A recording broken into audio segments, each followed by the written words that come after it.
This cabin 6473, a Premium Vista Balcony. As you come into your left, you have your closets. There are three of them. There's one behind the door, which is pretty large, and it's all hanging. We're not going to move the door. Over here, you have shelves, some stored away towel animals, I think, from the last cruise, and that is also hanging. As you come in further, there is a little coffee table here that can be moved around. You have a desk area with a little stool, four drawers, as you can see, a lighted mirror, small TV by today's standards, okay? And there's a mini fridge right in there. Over here, you do have two twins that can convert to a king. As you can see, it's in its king configuration, a couple nightstands. And if you're in the bed looking this way, look what you get to wake up to. Isn't that cool?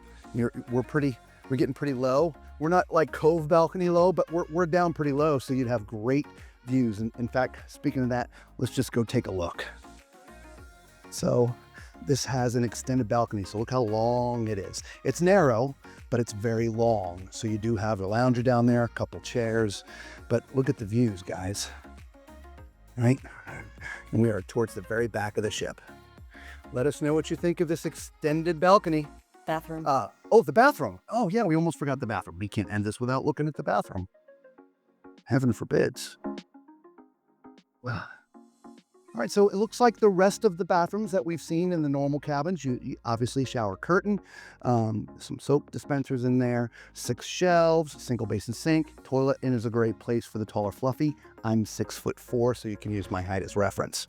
Again, Premium Vista Balcony. Let us know what you think of having this view so close to the water. Ciao.